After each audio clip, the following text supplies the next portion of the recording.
merasa tidak dapat ketidakadilan dan dianggap cacat hukum akibat kapal yang menjadi sumber penghasilannya tidak dapat beroperasi sebab ditahan Polsek Sumeneb. Lantaran tidak memiliki surat izin berlayar atau surat izin pelayaran Indonesia, DPP Gerakan Nasional Pemberantasan Korupsi mendatangi Biro Propam Polda Jatim untuk mengadukan kasus penahanan kapal Putri Selina I oleh Polsek Masalembu yang dinilai cacat hukum. Didampingi oleh Ketua Bidang Pengawasan Internal dan Pengaduan Masyarakat DPP Gerakan Nasional Pemberantasan Korupsi mendatangi Bid Propam Polda Jatim bersama dengan Mukhlis beserta istrinya untuk mengadukan kasus penahanan kapal Putri Selina I oleh Polsek Masalembu yang dinilai cacat hukum. Dengan membawa berkas kasus kapal Putri Selina I mengadukan ketidakadilan yang dialami oleh Mukhlis karena anaknya mengoperasikan kapalnya yang menjadi sumber penghasilannya tidak dapat beroperasi sebab ditahan Polsek Sumeneb sejak 27 Maret 2021 dengan alasan tidak memiliki surat izin berlayar atau surat izin pelayaran Indonesia. Padahal kasus ini tak layak di SP21 sebab pemilik kapal tidak mendapatkan selembar pun surat penahanan kapal dari pihak berwenang.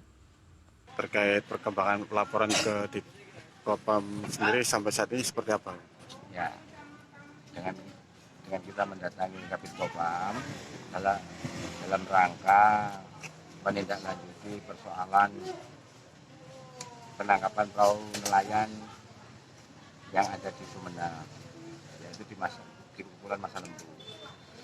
Persoalan ini kita melaporkan ke Kabid Propam ini adalah dalam tujuan yaitu tentang profesionalisme atau etika di dalam penyidikan dari pihak kepolisian, khususnya dari Polairut. Jadi kita di sini adalah menjelaskan semua persoalan-persoalan dengan cara baik penangkapan, baik dari penyidikan, itu semua banyak yang tidak terlalui, sehingga dari pihak nelayan ini merasa resah karena persoalannya selalu di dalam PA dijadikan tersangka namun tidak ada surat baik dari panggilan maupun dalam penyidikan saat ditetapkan. Ini nggak ada sama sekali sehelai pun surat yang telah diberikan oleh pihak penyidik Airut. Bahkan lebih-lebih yaitu tentang penyitaan dari perahunya sendiri dan juga dokumen-dokumen yang sudah diserahkan ini justru malah tidak ada juga.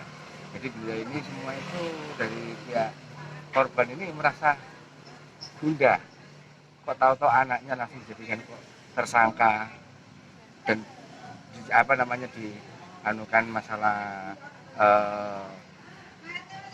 panggilan lagi. Baru kali ini dia menerima surat panggilan untuk menghadap kepada Polairut agar supaya diserahkan ke kejaksaan. Ini yang jadi bingung dari pihak keluarga. Polairut Sumeneb. Hasilnya apa tadi? Dari laporan tadi, Pak? Kenapa? Hasilnya apa dari laporan? Akan dipanggil atau gimana? Ya, dalam hal ini kita disuruh membuat suatu laporan yang sifatnya apa yang memang etika yang dilanggar, tolong semuanya itu dicatat dengan baik dan dilaporkan untuk menindaklanjuti ke Kabid Propam. Sebelumnya, anak Mukhlis yang mengoperasikan kapalnya tak pernah dijadikan tersangka, namun tiba-tiba ada surat pemanggilan untuk menghadap ke Polsek Masalembu agar berkas kasus ini diserahkan ke Kejaksaan Sumeneb. Dari prosedur penangkapan hingga penyitaan barang bukti serta pemberitahuan status tersangka yang tidak disertai dengan surat resmi dinilai bahwa kasus ini tidak bisa dilimpahkan ke Kejaksaan.